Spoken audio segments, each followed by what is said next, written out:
Pinangunahan ni Pangulong Ferdinand Bongbong Marcos Jr. kasama si PCSO General Manager Melquiades Robles ang pagbibigay ng Philippine Charity Sweepstakes Office ng mahahalagang kagamitang medikal sa 4 na pampublikong ospital sa Cebu sa isang donation ceremony sa Cebu Provincial Hospital Balamban ngayong araw ng Huwebes, Enero 15, 2026. Ang aktibidad ay nagbigay diin sa pangako ng pambansang pamahalaan na mapabuti ang akses sa dekalidad at napangangalagang pangkalusugan lalo na sa probinsya. Kasama sa donasyon ay ang mga ultrasound machine at x-ray machine na naglalayong palakasin ang mga serbisyong diagnostic sa mga pampublikong ospital. Makakatanggap ang bawat isa sa 4 na benepisyaryong ospital ng isang ultrasound machine at isang x-ray machine na magbibigay daan sa mga healthcare worker na magsasagawa ng mas mabilis at mas tumpak na medical examination. Ang mga ospital na makikinabang ay ang Cebu Provincial Hospital Bugos City, Cebu Provincial Hospital Danao City, Cebu Provincial Hospital Balamban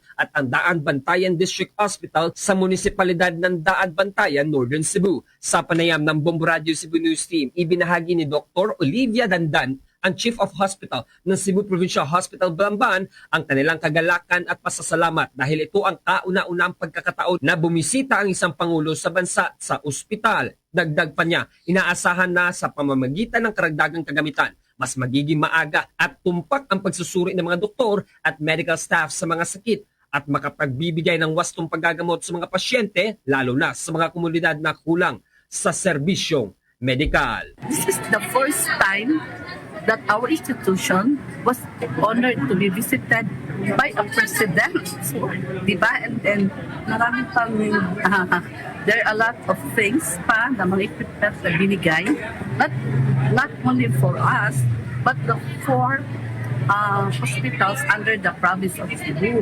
Mula rito sa Bombo Radio Cebu, ako si Bombo Ken Apor ng Bombo Radio Philippines, the #1 and most trusted source of news and information. Basta Radio. Bombo!